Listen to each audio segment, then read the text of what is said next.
computadores, Chico Pafúncio. Esteve com os senhores Hugo Martins.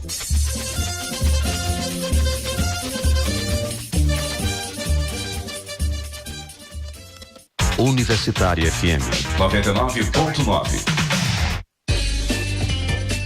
Anatel apresenta Dicas para o Consumidor. Você desconfia que está pagando mais do que deveria pelo serviço de telefone, internet ou TV por assinatura? A Anatel traz dicas para te ajudar a identificar cobranças erradas na conta. Primeiro, confira na sua fatura quais serviços estão sendo cobrados. Essa descrição tem que estar clara. Depois, compare se o serviço descrito na fatura é o mesmo que está previsto no seu contrato. Aproveite para conferir preços e serviços. Veja se o aumento da fatura está ligado a algum reajuste, manutenção, serviço adicional ou multa. Se ainda tiver dúvidas, vá até o espaço do cliente no site da prestadora e acompanhe por lá mesmo o relatório detalhado dos serviços prestados nos últimos 6 meses. Quer saber mais? Acesse www.anatel.gov.br/consumidor. O trabalho infantil no Brasil é proibido antes dos 16 anos. No entanto, as empresas podem contratar jovens a partir dos 14 na condição de aprendizes. A modalidade é lei e é obrigatória para empresas médias e grandes que devem ter pelo menos 5% do seu quadro de aprendizes. No período da aprendizagem, os jovens trabalham com a carteira assinada e recebem remuneração com base no salário mínimo. O pré-requisito é que eles permaneçam na escola e façam um curso técnico profissionalizante patrocinado pela empresa. Você encontra mais informações no endereço na internet trabalho.gov.br. Universitário.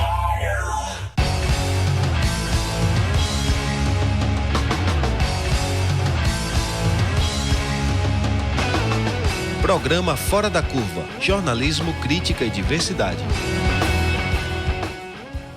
Bom dia, ouvinte da Universitária FM 99.9 MHz e também da Universitária AM 820 kHz. São 11h30, começa agora o Fora da Curva especial sobre o delicado momento político e social vivenciado por todas e todos nós aqui no Brasil.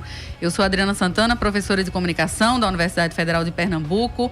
As aulas e o expediente das universidades estão suspensos, mas a comunicação pública aqui não pode parar. Hoje teremos 1 hora de duração, vamos até o 12h30. A gente vai discutir e analisar o que está em jogo nessa paralisação dos caminhoneiros. Já estamos também ao vivo com transmissão via streaming pela nossa página no Facebook. Anota aí facebook.com/programa Fora da Curva. Você também já pode participar do programa de hoje enviando sua pergunta ou comentário pela nossa página e também pelo fone aqui da rádio. Estamos no Recife, 8138795454, 38795454. Há uma semana o Brasil está como num estado de suspensão. O país parou, literal e metaforicamente falando. Com a paralisação dos caminhoneiros em todo o Brasil, assistimos a um desabastecimento inédito nos postos de combustível, um governo sem representatividade e sem qualquer habilidade de negociação, forças armadas nas estradas e, por consequência, nós, uma população à mercê dessas decisões. Na noite de ontem, no começo da madrugada de hoje, segunda-feira, o governo federal cedeu integralmente às reivindicações da categoria, inclusive com publicação no Diário Oficial de medidas provisórias em caráter emergencial.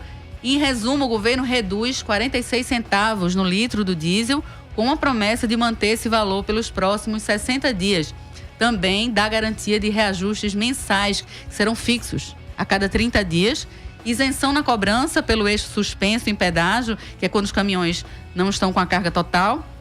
E ainda o governo garante 30% do frete para autônomos em cargas da Companhia Nacional de Abastecimento, a CONAB. Para que isso aconteça, o governo federal retira a cobrança dos impostos PIS/COFINS e da CID no diesel, o que, segundo o próprio governo, pode vir a trazer prejuízos da ordem de até 14 bilhões de reais. Mas esses números frios também convivem com o calor das ruas. Fala-se em defesa da intervenção militar, o que tem sido, inclusive, veementemente combatido pela Associação Brasileira de Caminhoneiros. Ouvimos alguns, daqui a pouco a gente vai trazer um áudio de um deles que está parado em João Pessoa.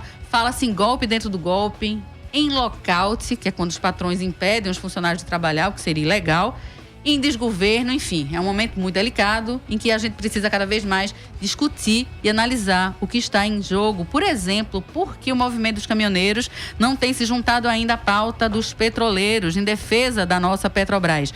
A Federação Única dos Petroleiros, a FUP, já anuncia greve de advertência de 72 horas a partir de amanhã, quarta-feira. E hoje já estão mobilizados aqui em Pernambuco, por exemplo, lá no Porto de Suape.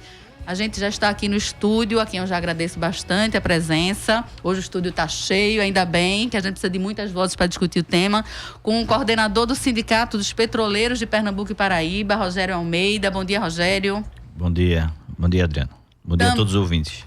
Obrigada. Também com o Manuel Moraes, que é professor de Direito da Unicap.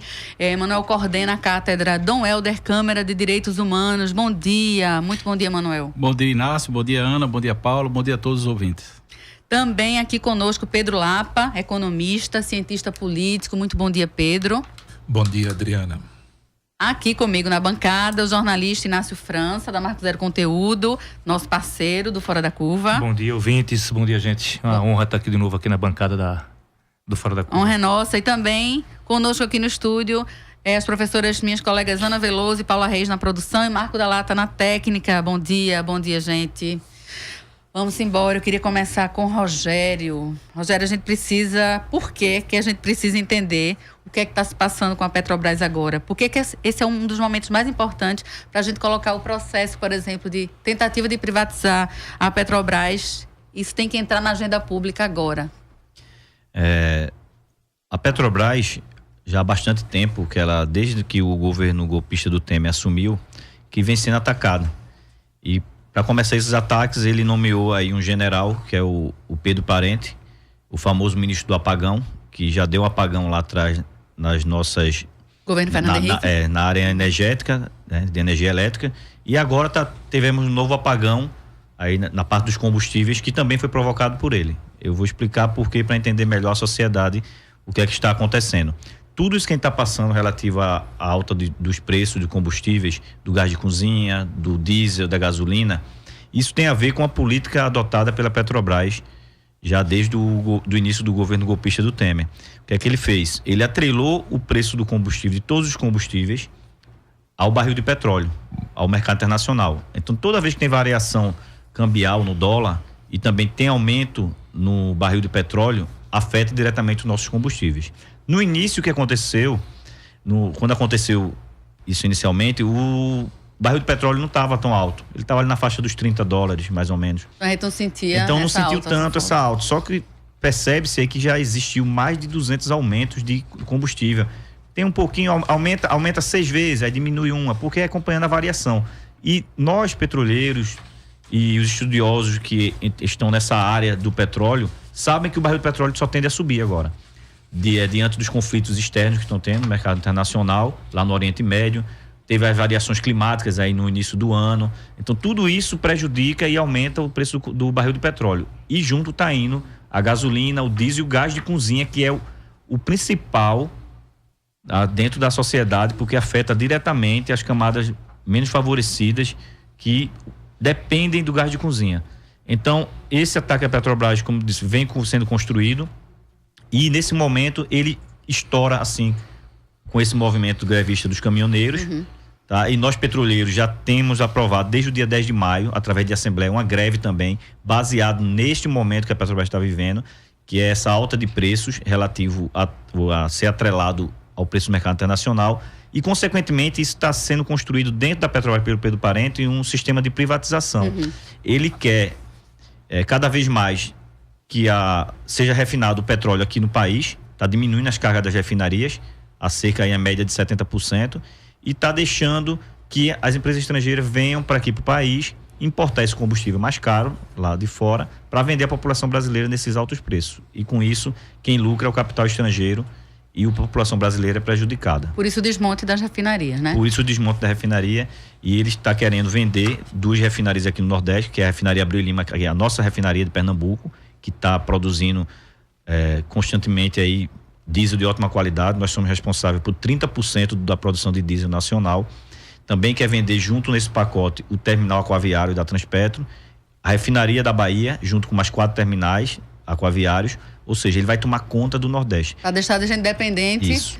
Das empresas estrangeiras. Eles vão tomar conta de 55% do mercado nacional de diesel. A gente escutou alguns caminhoneiros aqui ao longo da semana, alguns mandaram depoimentos, outros tiveram receio de falar seus nomes. A gente vai colocar no ar para a gente escutar e depois repercutir essa fala. Um caminhoneiro que está já há 6 dias em João Pessoa, na BR. Vamos escutá-lo, por favor. Boa noite, Ed. Tudo tranquilo, meu nobre? Ed, a gente tá num momento meio corrido aqui, de logística aqui, para dar um apoio bom aqui para todo mundo se organizando aqui, então tá uma noite meio corrida, entendeu? E eu até peço perdão a você aí, perdão a Ana, por não ter dado uma resposta mais de imediato, que é até ruim de sinal, a internet aqui é um pouco complicada, mas assim... vamos ver no decorrer. Vamos ver no decorrer aí. Daqui a pouquinho, mais tarde, eu te dou um retorno. Gente, a gente teve um problema aqui nesse áudio, mas daqui a pouco a gente vai voltar para esse tema. Diz aí, Inácio. Não, eu quero voltar a bola ali para o Rogério, porque ele estava lá fora antes de começar o nosso programa. A gente estava ali nos bastidores e ele estava explicando para a gente uma coisa, para mim, para o Manuel Moraes e para o Pedro Lapa, uma realidade que a gente não conhece, nós não conhecemos. E o público também não conhece, a questão da qualidade do diesel. Rogério, explica pra gente aqui, explica pros ouvintes, como é que é essa história do diesel de excelente qualidade que a refinaria Abreu e Lima produz e que ele é exportado. E, em compensação, o Brasil compra dos Estados Unidos um diesel de qualidade apenas razoável. Explica pra gente como é que funciona isso aí, que isso é interessante para que o ouvinte entenda. Isso não é divulgado, inclusive, pela maioria da mídia. A gente tem uma concepção, muita gente aqui em Pernambuco não conhece, não sabe que a refinaria Abreu e Lima está operando, e ela está operando muito bem, tanto que a gente produz aí, como você falou, um diesel de ótima qualidade, é o diesel chamado S2, vocês veem falar muito aí nas ruas do S10, que é o diesel que é vendido nos postos. Esse S10 quer dizer que ele tem uma pequena contaminação dele de 10 ppm de enxofre apenas. Então, para vocês terem noção, a refinaria Abreu e Lima, ela consegue baixar isso para S2 e, pasmem vocês, esse diesel não fica no Brasil, está sendo exportado, está indo para a Europa, que é um mercado mais exigente, e nós não ficamos aqui com diesel de menor qualidade. Então, isso é criado muito, não é divulgado pela mídia, para não criar o amor do pernambucano à refinaria Abreu e Lima. Muita gente passa ali na frente da refinaria Abreu e Lima, não vê que ali tem uma refinaria, nem sabe que está operando. Então, a gente faz aqui esse clamor à sociedade pernambucana, não vamos entregar esse patrimônio do povo pernambucano, que é uma refinaria, como você falou, que gera muitas riquezas aqui para o nosso país. Manuel, queria que a gente começasse a entender, a gente conversasse com nossos ouvintes, que a gente entendesse o que é que está em jogo, não é só o preço do diesel, né? O que é que está em jogo nessa movimentação toda que a gente está vivendo, Manuel? Ana, sua pergunta é super importante, porque... Adriana. São muitas danas. Desculpe, Adriana. Adriana, sua pergunta é super importante, porque de fato é o que está em questão, né? A nossa democracia. O que está em discussão é o Estado Democrático de Direito, é a nossa Constituição, são as regras do jogo. O problema é que as regras do jogo democrático estão sendo modificadas em função de um sindicato que tomou conta do parlamento e do poder executivo e que gerenciou um golpe parlamentar que tirou uma presidenta eleita que tinha uma diretriz, não é, de soberania nacional. Então, o que nós temos hoje, como consequência desse golpe parlamentar que nós vivemos, é uma política neoliberal sendo implementada no Brasil. Então, na verdade, as estatísticas, os dados que Pedro vai apresentar muito melhor do que eu, vão dar conta de uma realidade em que nossa soberania nacional, que se expressa a partir do controle dos preços, né, do diesel, da gasolina, etc. e tal, estão sendo entregues, né, a uma política de digamos assim, de lucro para os investidores da Petrobras. Então, até inclusive o governador, no nosso governador de Pernambuco e mais outros governadores fizeram uma carta denunciando isso. Não é? Isso é muito importante ver pela primeira vez os governadores, né, do Nordeste se posicionando contrário à política do governo federal. Então, na verdade, o que está em jogo é o próprio governo Temer. O próprio governo Temer não se mostra capaz de criar uma pauta de interlocução. E com isso, esse vácuo político, esse vácuo de poder, cria certas expectativas dentro do movimento, né? Dentro desse movimento que tem tido ampla adesão social. Quer dizer, vários movimentos sociais, os petroleiros, o movimento de mulheres, não é? Várias notas de manifestação apoiando o movimento, porque o movimento, de certa forma, descaracteriza, ele demonstra, ele tira a máscara de um governo que tem numa propaganda uma coisa e uma política diferente, né? Na verdade, ele desestabilizou os direitos dos trabalhadores, tem desestabilizado direitos sociais em função dessa agenda neoliberal e se apresenta como sendo o governo da sociedade, um governo que está ali para criar as condições para uma ponte. A ponte que ele propõe é uma ponte do atraso. E esse atraso, inclusive, se reflete quando alguém defende, por exemplo, intervenção militar. É isso. A gente conseguiu outro áudio, agora deu um problema com o depoimento do caminhoneiro que estava conversando conosco. Vou pedir a técnica, pode ser, Marco? Vamos escutá-lo, porque diz respeito a isso que você estava comentando, Manuel. Bom dia, Rádio Universitária, ouvintes. Aqui quem está falando é Emerson Gomes. É o seguinte, eu sou caminhoneiro, estou aqui num bloqueio em João Pessoa, já faz 6 dias, ok? E a reivindicação nossa é a redução no valor do diesel, entendeu? Redução na bomba, não em refinaria, e uma redução expressiva, que ninguém aguenta trabalhar com o valor que o diesel está. Eixo erguido, isento, entendeu? A gente não vai pagar pelo eixo que não está rodando. O eixo fica erguido, ele não está na pista, o carro está vazio. No caso, pagar só o eixo que está rodando, entende? E outra coisa que a gente almeja é a intervenção militar. Derrubar o governo Temer, que só tem bandido. Entendeu? Que os militares cheguem e tomem conta daquela balbúrdia. É isso que a gente, que nós caminhoneiros e acredito que todos os brasileiros almejam. Entendeu? É isso aí que estamos reivindicando. Um bom dia para todos e vamos lá que a luta continua. Bom, vou emendar. Vou passar para Pedro Lapa. Pedro, o que é que você teria a dizer para o Emerson Nunes, que está lá em João Pessoa e que está, e não só ele, mas todas as pessoas que estão levantando essa bandeira de intervenção militar? Eu estou vendo que você está escrevendo ali intervenção militar, interrogação, por isso pergunto para você e já emendo, será que os caminhoneiros são mais conservadores do que outras categorias que entram em greve para defender seus interesses econômicos? Bom dia, Inácio. A pauta que o Emerson citou, não é? 2 itens, não é? São bem claros.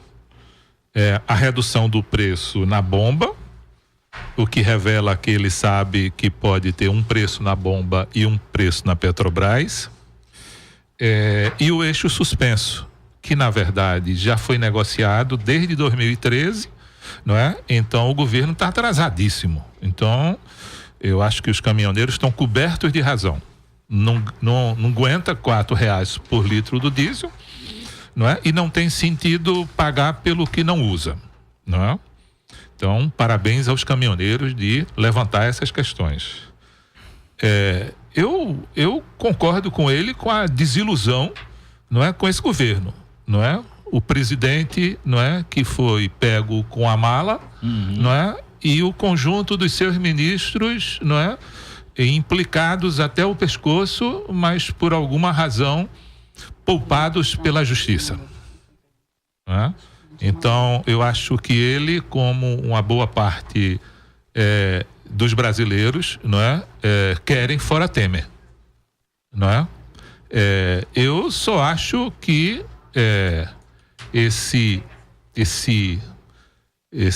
essa desilusão com o governo Temer não deve ter a solução que ele está propondo, não é? Como o Manuel falou, temos regras, não é? Cometeu o crime, não é? Tem que ser responsabilizado. O Ministério Público pediu o afastamento, pediu autorização para processar o presidente Temer, não é? E o Congresso, não é? Negou por 2 vezes. Exato. Então, se o presidente Temer é criminoso, não é? A maioria do Congresso acompanhou o criminoso, não é? Então, a insatisfação é absolutamente justificável. Agora, do mesmo jeito, não é, que precisamos encontrar uma solução, não é, para o caminhoneiro, e ao longo do programa poderemos descrever, não é, como nós vemos a situação dos caminhoneiros. Do mesmo jeito que nós temos que defender a Petrobras, e também ao longo do programa vamos ver mais detalhes sobre isso, temos que defender uma coisa fundamental, preciosa, que é a democracia. Não é? Que é o que está em jogo no final das contas, né, gente? Que é o que é mais importante. A respeito disso, Pedro, perdão, e colegas aqui, eu queria ler só um trechinho da nota da Associação Brasileira de Caminhoneiros, da ABICAM, foi assinada pelo presidente da Associação, José da Fonseca Lopes, condenando esses pedidos reiterados que a gente veio escutando de intervenção militar. Vou ler só um trechinho. Não podemos clamar por uma intervenção militar, esse pedido está equivocado e não será o remédio apropriado para a nossa situação. Se vocês querem saber, o general Vilas Boas está reunido neste momento, foi ontem, né, na sala do Alto Comando do Exército, sob a coordenação do ministro da Defesa e com a presença dos comandantes das forças e outros militares para uma videoconferência com os responsáveis por áreas de atuação na solução da, entre aspas, greve dos caminhoneiros. Isso quer dizer que, se for necessário, as Forças Armadas, por decisão do governo, intervirão em favor da ordem a pedido do presidente da República. E aí eu pergunto a todos vocês, é isso que estamos querendo? Vamos pensar um pouco nisso. Devemos tomar cuidado com o que a gente está apostando, porque numa intervenção militar, de acordo com José da Fonseca Lopes, o presidente da ABICAM, os mesmos personagens continuarão no poder, e penso que o povo quer mudar justamente isso, tirar esses hipócritas do poder agora. Não é isso mesmo que todos nós estamos almejando? Enfim, ele encerra a nota pedindo para as pessoas entenderem que intervenção militar não é a solução. Manuel, por favor. Veja, a intervenção militar representa o fim do direito de greve. Então, veja, incoerente, né? Como é que você pode propor algo que afeta o movimento no seu eixo central, que é o direito de reivindicar, o direito de participar, o direito da vida pública, não é? De exercer o direito de ir vir, que todo mundo tem falado, de questionar, né, o presidente. Então, veja, você defender a intervenção militar é você negar o movimento. Sem dúvida. Então, na prática, o movimento precisa perceber a importância que ele tem hoje no Brasil. Se tornou hoje o movimento mais importante do ponto de vista da luta exatamente contra uma política neoliberal que o Estado está implantando, que o governo atual está implantando. E só pode se manifestar porque a gente está no Estado Democrático ainda, no Estado Democrático de Direito. Então, se você imagina os militares, né, as cenas dos militares chegando nos quartéis, nas refinarias, saindo dos quartéis, chegando nas refinarias, desobstruindo as BRs, muita gente está imaginando assim, por que os militares não intervêm, não prendem, né? Muita gente está com essa ânsia de querer ver a cena dos militares prendendo, entrando nos ônibus, né? Nos caminhões, etc. Veja, é porque os militares no Estado Democrático de Direito, eles só podem agir conforme a lei. E a lei que foi aprovada pelo presidente, que é o GLO, é uma garantia da lei e da ordem. Veja, eles não podem atuar sem o comando do governador do Estado. Veja, o nosso país não é um Estado unitário, é um Estado federado. Então, cada Estado tem um governador, e cada governador tem uma força pública e tem uma Constituição estadual. Então, o presidente da República, o que na verdade ele deu foi dispor aos governadores a possibilidade de utilizar do mecanismo das Forças Armadas para uma situação excepcional. E os governadores, principalmente do Nordeste, estão sendo muito hábeis, né? Por isso que eu volto a ressaltar o papel dos governadores do Nordeste de não utilizarem a Força Armada. Inclusive também governadores do Sudeste. Aliás, até agora, que eu saiba, nenhum governador lançou mão. Nem o governador do Rio de Janeiro, que está sob intervenção federal, utilizou a Força Armada de uma forma bruta, de uma forma contundente, né? Ou seja, os próprios militares estão tentando trabalhar junto com os governos de Estado para que isso não aconteça. Manuel, a gente volta já Claro. a falar sobre o assunto, que eu estou na linha já com o jornalista Luiz da Costa Pinto, aqui no telefone. Ele está falando com a gente direto de Brasília. A gente vai comentar os bastidores da capital federal. Luiz, bom dia. Bom dia. Eu estava ouvindo aqui as ponderações de vocês. Bom, eu acho, ouvintes e senhores aí na bancada, acho que começa a ficar claro para muita gente que nós vivemos talvez o momento mais grave do país, do ponto de vista político, desde o golpe de 64, e talvez tão grave quanto o golpe. Pois não, Ana? Luiz, perdão, a gente está com dificuldade para te escutar, a gente vai ligar novamente, tá bom? A gente vai desligar agora e ligar novamente. Daqui a pouco a gente volta contigo. Obrigada. Tá ok, obrigado. Daqui a pouco a gente escuta novamente Luiz da Costa Pinto sobre esse clima em Brasília. Mas eu queria voltar agora para Rogério. Eu queria que você explicasse como é que vai se dar essa greve, essa paralisação de vocês por 72 horas, começando amanhã, não é isso? Começando na quarta-feira. Qual é o objetivo, os principais objetivos dessa paralisação? Como é que vocês vão atuar? Tá certo. É isso mesmo que você falou aí. Nós comunicamos à empresa e toda a sociedade, tá? Como manda a lei de greve, no sábado à noite, lá às volta de 19 horas, nós comunicamos à empresa, com antecedência de 72 horas, que vamos iniciar nossa greve na 0 hora e 1 minuto da quarta-feira, a partir desse horário, certo? É uma greve, a princípio, por tempo determinado, uma greve de advertência de 72 horas, onde nós estamos com a pauta, além de repudiar enfaticamente a presença das unidades das Forças Armadas nas unidades da Petrobras, que não sei se a sociedade está sabendo, as unidades da Petrobras estão sendo sitiadas por forças militares. Desde isso quando preocupante. isso, Rogério? Desde o fim de semana, desde sexta, sábado, começou essa movimentação. Aqui em Pernambuco também? Em Pernambuco, eu especificamente acompanhei isso hoje lá na frente da refinaria, das Forças Armadas lá na redondeza da refinaria. E 5 itens aqui que está na nossa pauta, que seria a redução dos preços dos combustíveis e gás de cozinha, tá? Que a gente já falou e vai falar mais à frente, que é por conta da política de preços adotada pelo governo. A manutenção dos empregos e retomada da produção interna de combustível, ou seja, a gente voltar a produzir combustível dentro do Brasil, para também estar envolvido nesse preço aí, de baixar o preço dos combustíveis. O fim das importações de gasolinas, de gasolina e de derivados, também como gás de cozinha e diesel, porque isso está causando também a alta do preço aqui no país. Contra as privatizações e desmonte do sistema Petrobras, porque a gente tem conversado com a sociedade, mostrar à sociedade que hoje o governo só tem o acesso e poder de diminuir o preço do combustível, porque a Petrobras é uma empresa pública, é um bem do povo brasileiro. Então a gente tem que lutar pela empresa pública, uma empresa rica, uma empresa que está tendo resultado há muito tempo, desde a descoberta do pré-sal, vem melhorando cada vez mais.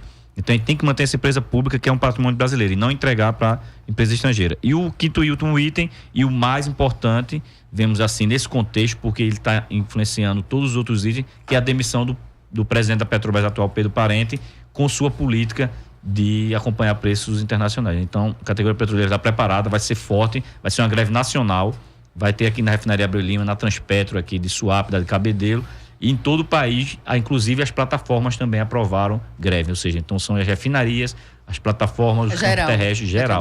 Para geral. Tem muitos ouvintes aqui ligando, entrando em contato, é isso, Inácio? Vamos lá. Aqui é a pergunta do ouvinte Júlio Gonzaga. Eu vou colocar para a bancada e o Manuel Moraes ou o Pedro Lapa decidem aí quem responde. O que pensar daqui para frente, quando Temer perder a governabilidade, o que pensar para além do extremismo militarizante, ou seja, quais são as alternativas a essa coisa de intervenção militar?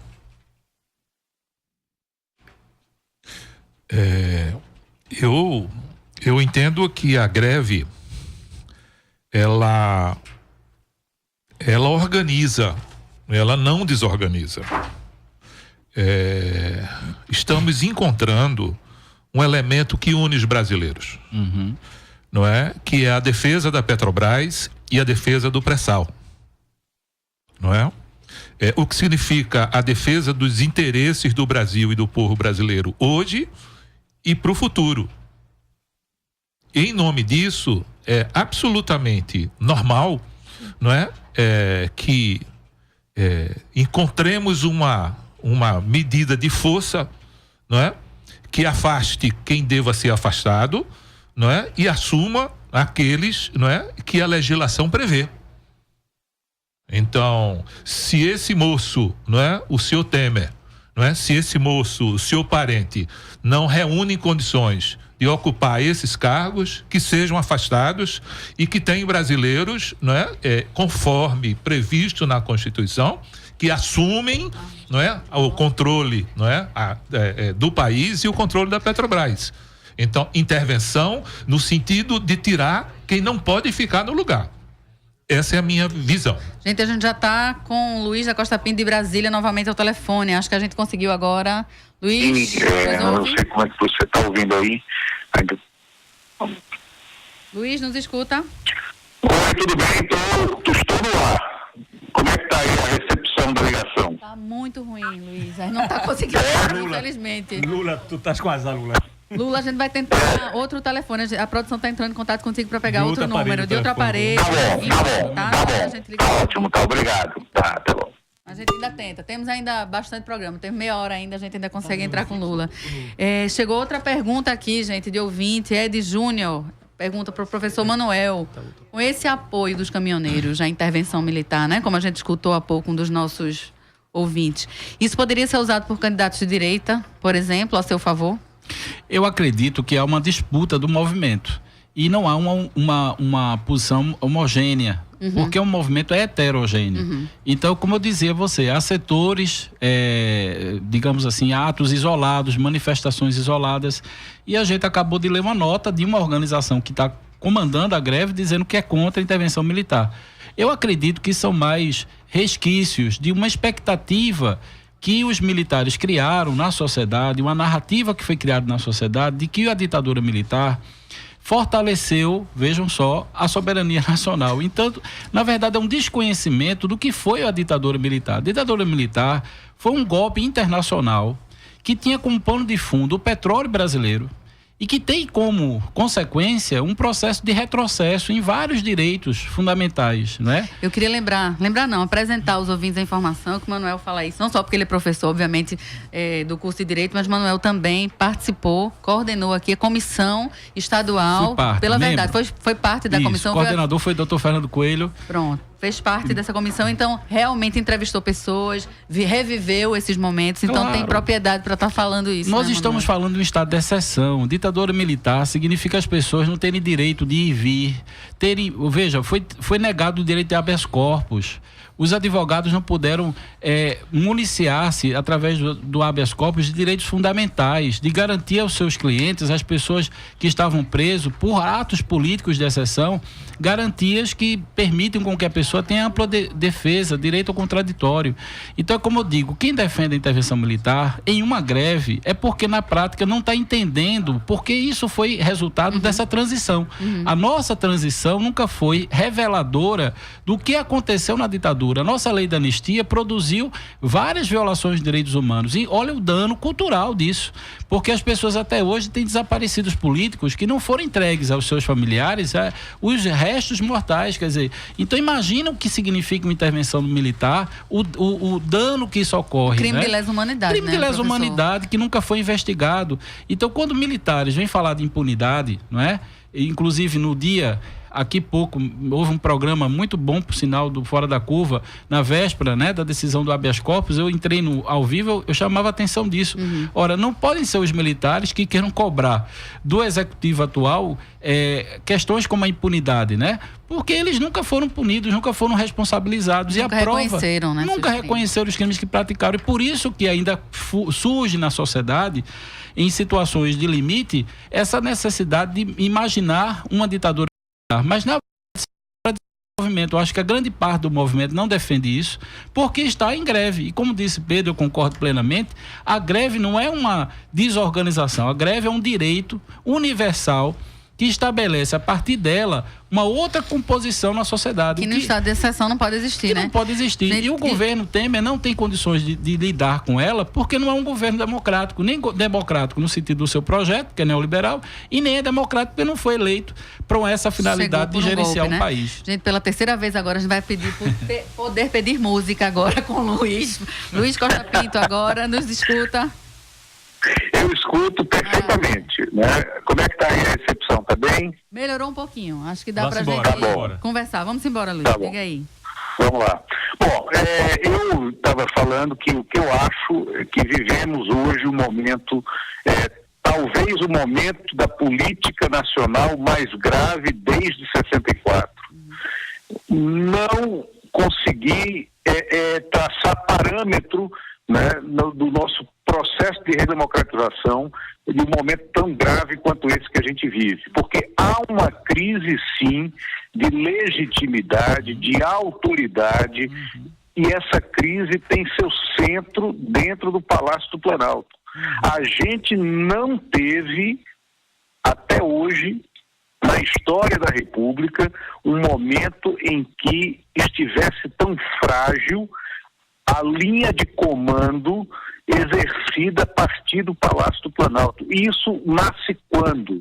Isso nasce de um processo que levou ao poder um grupo que não tem legitimidade. Eu concordo com o que vinha sendo falado aí, eu estava ouvindo aqui enquanto esperava a hora de entrar.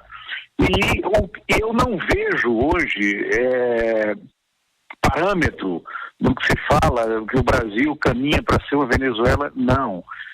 O que vem acontecendo de sexta-feira para cá, quando foi autorizado o uso da força, das Forças Armadas, da Força Nacional, para que isso auxiliasse ao fim do movimento, e nada foi feito na prática, não se viu esse uso dessa força. O que aconteceu? Houve sim uma chantagem, talvez, de lideranças dessa força contra justamente o poder instalado no Palácio. Então, o nosso risco é um risco de fujimorização. O que é?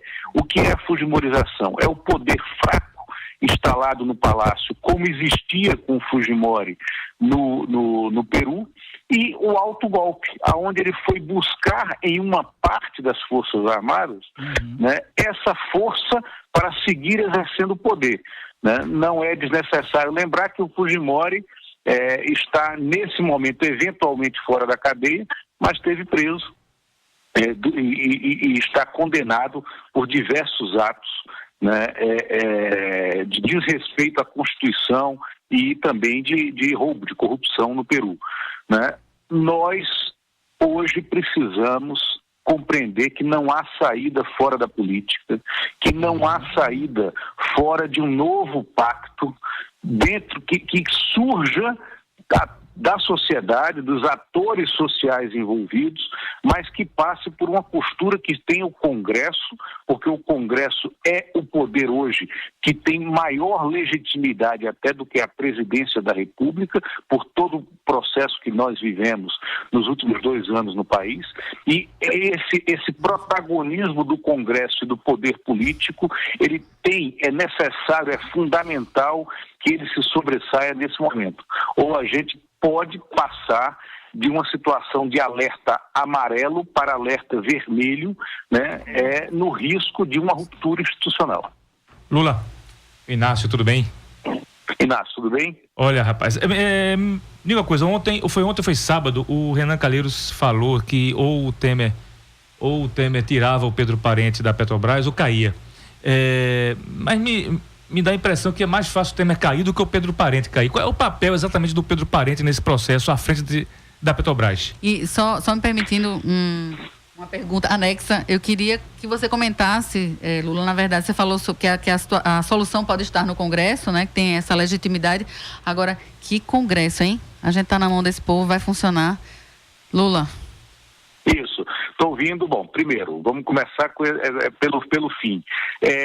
Infelizmente, é verdade essa ponderação e essa ponderação até amargurada sobre que Congresso, mas é o Congresso que nós temos. E quem está lá dentro foi eleito, né? Teve voto.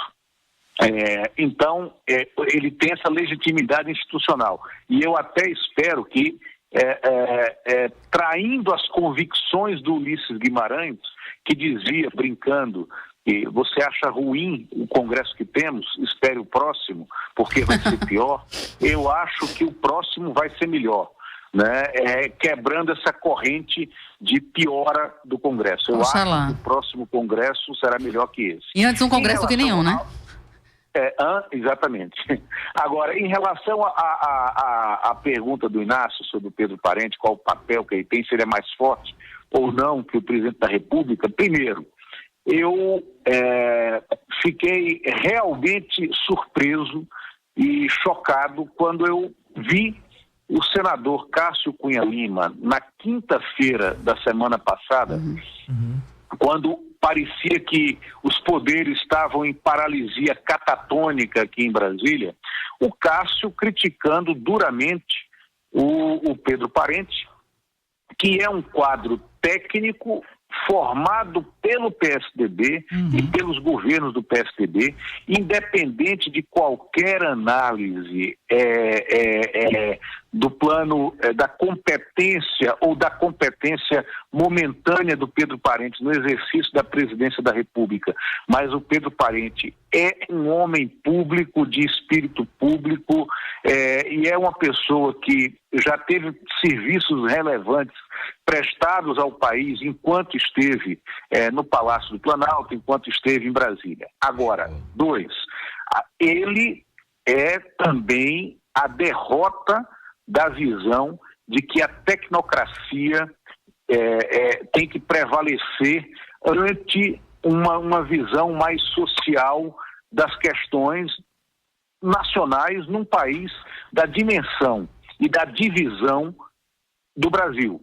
Então, o Pedro Parente não pode crer que a política dura e rígida que ele implementou na Petrobras, ela é imutável, porque ela deveria ter um gatilho de sensibilidade social para perceber o que estava acontecendo. Isso não tendo ocorrido, é um desastre que ele se mantenha imutável em sua visão. Então, o que eu acho ele vai insistir no enrijecimento da política que ele estabeleceu para a Petrobras, ele vai ser fortalecido em algum momento, mas daqui a pouco vão perceber que a solução para a crise pode passar pela retirada dele. Isso vai ter que ser uma construção, não existem homens providenciais. Quer dizer, um antigo companheiro de redação meu, mais velho, falava no passado o seguinte: olha, o cemitério está cheio de homens providenciais. Então, quem acha que era fundamental para o funcionamento das coisas já está morto e a gente continua existindo. Então, não existem homens providenciais, não existem homens que sejam maiores do que as instituições. Então, ou o Pedro Parente muda e se flexibiliza, ou alguma solução vai passar e ele vai ficar. Luiz, a gente tem outras pessoas para falarem agora. Eu te agradeço bastante. A gente entra em contato contigo ao longo da semana também. Agradeço pelos teus comentários.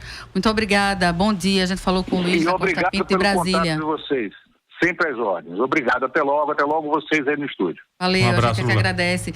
Como a gente estava falando há pouco, e como o Lula também tocou na questão da presidência da Petrobras, eu queria que Rogério, que coordena o sindicato nacional aqui dos sindicatos petroleiros aqui em Pernambuco, na Paraíba, comentasse a questão de Pedro Parente, que inclusive é um dos pontos da greve, que motivaram a greve, a saída desse presidente, não é isso, Rogério? Adriana, deixa eu fazer uma pergunta anexa ao Rogério, que o Rogério já responde. A emenda, vocês anunciaram no sábado à noite que no domingo quatro refinarias que estavam sendo colocadas à venda pelo governo não teriam rendição da equipe que estava de plantão na madrugada. Quando chegasse pela manhã, não ia ter rendição e a refinaria iria parar. Como é que foi esse momento? Foi bem sucedido ou as refinarias elas funcionaram? Tá bom. Respondendo, começando pelo fim também. O ato aconteceu no domingo, dia de ontem. Foi um ato nas 4 refinarias, como você falou, mais a Fafem, que é a fábrica de fertilizantes, que estão sendo mais atacadas. A gente resolveu fazer um ato, tá, já de esquenta com a categoria, cortando a rendição do turno da manhã. Foi bem sucedido, todos os trabalhadores aderiram, a maioria dos trabalhadores aderiram a essa rendição, esse corte de rendição, e conversamos com eles após também esse corte de rendição, e eles estão mais que dispostos a enfrentar essa greve aí e entrar na luta para retirar do Pedro Parente, que é de quem eu vou fazer um comentário agora, que estava escutando atentamente o que o companheiro estava falando aí. E a gente tem que partir do princípio, a Petrobras, o petróleo é do Brasil, pessoal. A sociedade tem que se tomar posse dessa riqueza que nós temos. Que a Petrobras começou a ser atacada após o Brasil se atrever, entre aspas aí, a despontar o mercado internacional do petróleo como uma grande empresa, que é a Petrobras, de ser uma das maiores do mundo. Então isso aí foi quando começou o ataque na Petrobras. E como general, para começar esse ataque, foi chamado quem? O Pedro Parente, como eu já falei, o ministro do apagão. Eu escutei quando o jornalista falou aí, o Pedro Parente tem competência. Mas competência para quem? Para quê? Tem competência para entregar o patrimônio brasileiro, o petróleo brasileiro, para as multinacionais, que foi isso que foi prometido após o golpe que foi dado. A presidenta Dilma, depois de ser espionada por vários meses aí pelos Estados Unidos, todos ficaram sabendo disso, que ficou claro, ela caiu, foi dado o golpe. Esse golpe foi dado para quê? Para ser pago, para ser entregue o petróleo brasileiro para as multinacionais. E quem está fazendo isso, e bem, é o Pedro Parente. Ele está entregando todo o patrimônio brasileiro. Reduziu a carga das refinarias. Para que reduzir a carga das refinarias se o nosso mercado está precisando de combustível? Tá claro, foi para abrir o mercado para as importadoras. Então aumentou em 90% das importadoras aqui no país, começou-se a importar combustível, e por isso aumentou o preço, e ao mesmo momento ele diz, nossas refinarias são ineficientes, ela não produz, então vamos vender. Então é todo um jogo que foi montado para a entrega do patrimônio brasileiro. Então Pedro Parente, vou te pedir licença. Tem que sair. Bem rapidinho, a gente volta para tudo daqui a pouco, porque a gente vai voltar a Brasília, só que dessa vez a gente vai conversar com Bia Barbosa, que é jornalista, ela é integrante do coletivo Intervozes, e a gente queria comentar com Bia a respeito de como a imprensa, principalmente como a mídia corporativa, tem tratado o tema da paralisação dos caminhoneiros aqui no Brasil. Muito bom dia, Bia. Bom dia, Adriana. Obrigada pelo convite para estar com vocês aí novamente. Parabéns pelo programa que eu tô acompanhando aqui pela internet. Maravilha. Bia, como é que nós outros jornalistas estamos tratando aqui no Brasil essa questão, Bia? Pois é, acho que eu teria 2 elementos centrais aí para destacar dessa cobertura dos últimos dias, assim. Eu acho que o primeiro deles dialoga muito com o que vocês estavam falando exatamente nesse momento, que é o papel do Pedro Parente, da direção da Petrobras e da mudança na política de preços que aconteceu nos últimos anos dentro da empresa, e que a gente não tem visto isso aparecer com a centralidade que essa questão tem na cobertura da crise que a gente está vivenciando. Os jornais impressos até têm dado análises e espaço para essa questão, mas na televisão, que é o principal meio de informação da massa dos cidadãos brasileiros, né, da imensa maioria da população, que se informa essencialmente pelos telejornais, esse tema não aparece. Ontem à noite mesmo, o principal programa de telejornalismo da televisão brasileira dos finais de semana, que é o Fantástico, fez uma cobertura de mais de 1 hora sobre a questão da mobilização e da greve dos caminhoneiros, e o nome Pedro Parente não apareceu nenhuma vez, não foi citado em nenhum momento, né? A cobertura ela foi focada muito nas consequências da mobilização e deu até algum espaço para os caminhoneiros dizerem por que eles estavam, o que eles estavam reivindicando nesse momento. Mas em nenhum momento se falou que uma das causas centrais desse problema era a mudança da política de preços da Petrobras, e a gente espera muito que agora, com a greve dos petroleiros, como essa é uma reivindicação central que está colocada na pauta de mobilização dos petroleiros, que esse tema venha à tona, porque é impressionante que a imprensa tradicional corporativa siga desinformando, né, e omitindo da população brasileira esse aspecto central da crise que a gente está vivenciando, né? Acho que esse é um aspecto importante da gente mostrar. E a outra questão que vem junto com isso é entender por que os meios de comunicação não estão falando desse assunto, né? E aí fica a grande pergunta, qual é o interesse econômico e político associado dos grandes grupos de comunicação do país com os grupos estrangeiros e com o capital financeiro que lucra e que tem interesse que essa política de preços da Petrobras não se altere, né? Acho que essas são as duas questões que a gente precisa se colocar nesse momento sobre a cobertura que está sendo feita principalmente na televisão. E acho que quando vocês fazem o programa e trazem essa questão para o centro do debate, como vocês estão trazendo, isso mostra a importância que a gente tem mesmo de ter uma diversidade, uma pluralidade de meios e de fontes de informação, né, e programas que de fato democratizem a diversidade de vozes que participam do debate público, justamente para que a população seja minimamente melhor informada sobre o que está em jogo, né? É isso, Bia, muito obrigada. É isso que a gente tenta fazer mesmo, e a comunicação pública não pode parar, né? E o momento atual nos mostra que a gente tem que insistir na necessidade dessa pluralidade de discursos que a comunicação pública pode trazer, né? Exato. Parabéns aí para vocês pelo trabalho e que mais programas de rádio, de TV se inspirem no que vocês estão fazendo e, de fato, abordem o tema com a complexidade que ele tem, que está longe de ser só as consequências que a população está sofrendo, que sim são importantes, mas que acho que a gente precisa ir além e discutir as causas desse problema e discutir também, como vocês estão fazendo hoje, essas supostas alternativas e soluções para esse problema, que a gente aqui também se preocupa muito com esse clamor aí por intervenção militar, que eu acho que é tudo que a gente não precisa nesse momento. Verdade. Muito obrigada. A gente falou agora com Bia, direto de Brasília, do Intervoz. Muito obrigada. Pedro...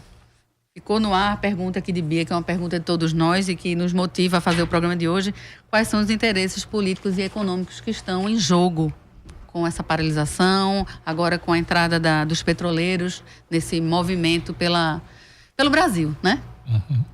Eu acho que tem duas perguntas que elas são perguntas orientadoras, né? Por que os preços subiram? Não é? Houve um aumento de demanda? Não. Não é? Porque o refino diminuiu, não é? A demanda está menor do que a capacidade de refino? Também não, não é? Então, assim, não há nenhuma razão técnica, não é, para aumentar os preços e para diminuir o refino, não é? É uma escolha política de parente.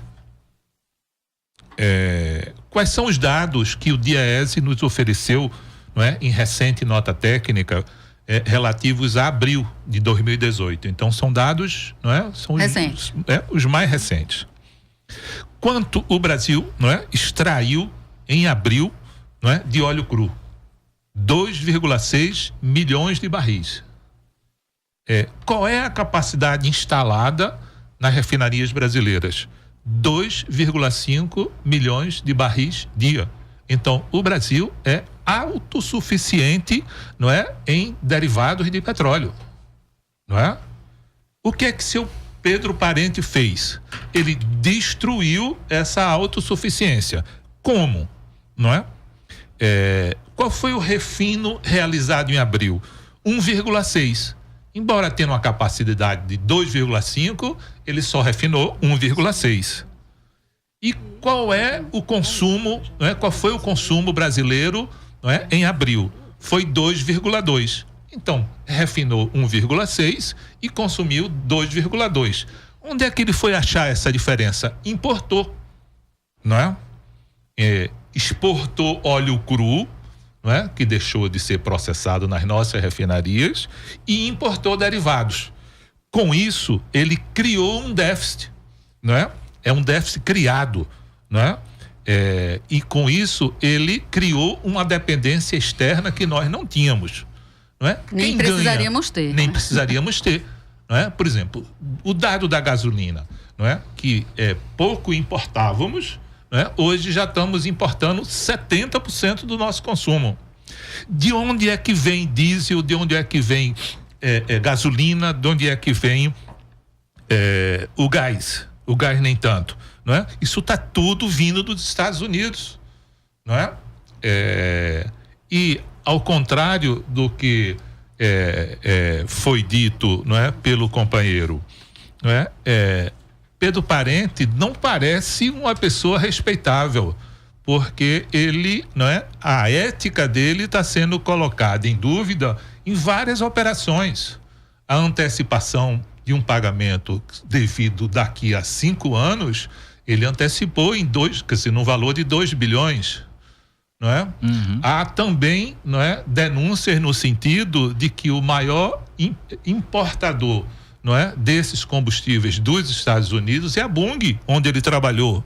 Então, ele não tem nem razão técnica, nem razão ética, não é, para conduzir a Petrobras do jeito que ele está conduzindo. Eu queria que Rogério comentasse essa autossuficiência da Petrobras, né, que a gente sempre escutou, que o petróleo era nosso, que a gente não precisava depender do capital internacional, e como é que de repente a gente fica refém das multinacionais, que fazem parte certamente desse projeto que você estava falando antes de a gente chamar a Bia, né, de destituição da Petrobras para o brasileiro, né? Isso.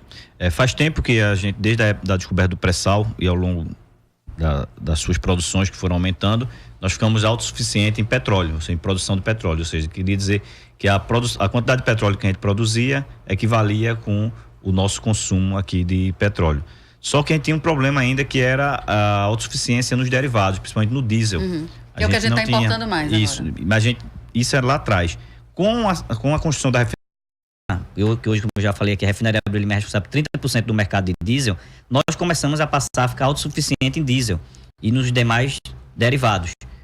Então, foi aumentado todas as cargas de refinaria, deixando 100%, como o Pedro falou aqui, que hoje nós temos capacidade de refinar todo o petróleo necessário para o brasileiro aqui nas refinarias nossas. E teríamos muito mais, iríamos começar a exportar gasolina se tivesse continuado a construção da Compeg, também envolver a parte do diesel, mas da refinaria Prêmio 1 e Prêmio 2, a do Maranhão do Ceará, que são estrategicamente montadas para isso, para o Brasil não só se tornar autossuficiente, como a gente ia começar a ser exportador de derivados, que isso aí a lógica inversa é o que deixa que agora o que está fazendo, como o Pedro falou, os Estados Unidos tá trazendo combustível para cá para a gente, ou seja, ele está gerando lucros e riqueza lá para os Estados Unidos e está vindo vender a gasolina dele aqui mais caro. Gente, a gente está quase terminando, tem só uma pergunta de ouvinte que eu queria que... Manuel, você tem 2 minutos para responder. Não, tem menos. O João Luiz. Você tem 30 segundos. Não, o João Luiz, um ouvinte, ele pergunta assim, o que se deve a essa inércia, como é que se explica essa inércia absoluta da esquerda? Não sei se é absoluta, tá? Uhum. As pautas são legítimas. Ele diz, a esquerda está com medo da greve? De forma alguma. Eu acho que a esquerda, ela tem um projeto de nação, tem um projeto de sociedade, inclusive a perspectiva de mudar, né, a compreensão de algumas pessoas que querem criminalizar a greve, que seria o pior dos mundos, né? A gente não pode ter essa imprensa, e inclusive o que o Fantástico fez ontem foi isso, foi tentar o tempo todo perseguir uma forma de criminalizar o movimento dos caminhoneiros. É um movimento legítimo e que a esquerda, a partir de um projeto de nação, a partir de uma leitura política da sociedade, vai conduzir seu projeto de sociedade. A disputa está colocada nesse movimento, né? E o que a gente precisa também entender é que a gente precisa sair também desse monopólio da gasolina, né? A gente precisa criar outros meios de transporte, a gente precisa criar outros meios de viver numa cidade com dignidade, sem essa dependência. Isso também tem um debate ecológico que traz essa situação que a gente está vivendo, mostra o como nós somos dependentes de um modelo que já está esgotado em vários lugares do mundo, não é? E que a gente precisa viver uma sociedade mais democrática na medida em que a gente também democratiza modais, cria outras formas de viver na cidade, não é? Cria outros mecanismos de transporte e de sobrevivência, né? Sim. Que não é essa dependência da gasolina, que é a prática, né? É isso que a gente está vivendo, né? Toda uma dependência em função de um modelo que já foi superado. Mas parou pelo combustível. Isso, e a saída dos movimentos sociais é ir para a rua, defender a democracia, defender o Estado de Direito e fazer como os petroleiros estão fazendo. E estar junto, como o movimento de mulheres está fazendo. É ocupar junto, fazer com que esse movimento se torne cada vez mais um movimento em defesa da democracia e do Estado de Direito. Eu queria que também, bem rapidamente, se possível, Pedro, você comentasse qual é a situação daqui para frente, porque o governo editou essas medidas emergenciais, vai cair o preço de diesel, mas não quer dizer que vai cair o preço de gasolina, preço de gás, e é por isso que os petroleiros estão entrando em greve. Né? O que é que a gente pode esperar nos próximos dias? E quem vai pagar essa redução? Né? Isso. Não é uma resposta rápida. Continua depois nas redes sociais. Mas eu acredito que uma informação que deva ser agregada a esse respeito, Adriana, é de que caminhoneiro estamos falando, não é? O caminhoneiro aqui no Nordeste, ele tem uma renda de cerca de R$1.500. No Sudeste, um pouco mais de R$2.000. Não é? 60% deles tem primeiro, não é? Tem o ensino fundamental, 35% tem ensino médio, não é? Ele é um trabalhador, não é, que vive condições de trabalho das mais adversas, não é? Não tem cobertura de assistência médica, não é? Então estamos falando de um trabalhador, não é? Como a maior parte dos trabalhadores brasileiros, não é? Então, o grito dos caminhoneiros é um grito absolutamente justificável, e o que eu acho que eles precisam é associar a luta pela sobrevivência, por melhores condições de trabalho, à luta pela defesa da Petrobras. Sem dúvida. Gente, muito obrigada pela presença de vocês hoje, pelos esclarecimentos. A gente continua, a gente prende vocês aqui um pouquinho pelas redes sociais pra gente continuar a discussão. Muito obrigada, Inácio. Obrigado, petróleo é nosso. Programa Fora da Curva. Programa Fora da Curva desta segunda-feira, 28 de outubro, que rapaz, de maio, eu já tô indo para as eleições, já tô pensando. A gente chega lá, a gente chega lá. Já foi pro segundo turno. Isso é um bom augúrio, né, gente? Bom, a gente vai ficando por aqui, eu agradeço bastante essa força-tarefa que foi necessária para colocar o programa no ar hoje. Muito obrigada, Djalma, pela logística. Sem Djalma a gente não estaria aqui hoje. Verdade. Um abraço, de combustível.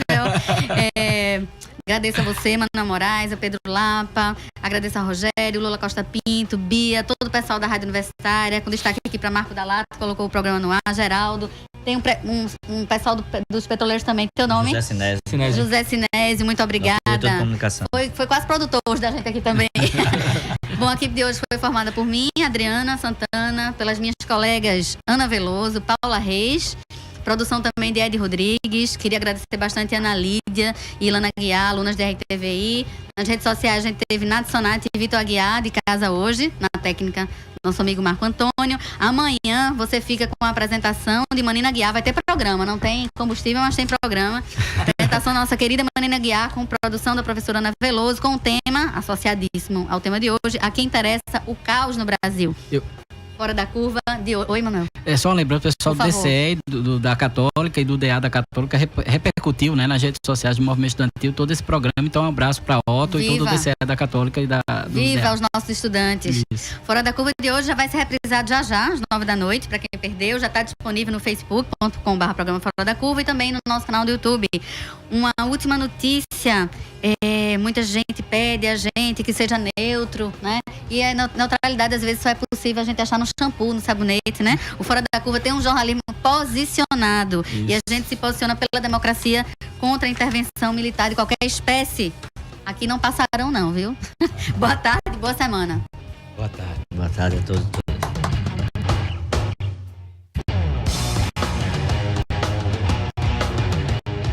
O programa Fora da Curva é uma realização do Departamento de Comunicação Social com o apoio do Departamento de Sociologia, do Núcleo de Design e Comunicação do Centro Acadêmico do Agreste e do Núcleo de Rádio e TV Universitária. Parceria com o Marco Zero Conteúdo, Centro de Cultura Luiz Freire, Centro das Mulheres do Cabo, Centro Sabiá e Terral Coletivo de Comunicação.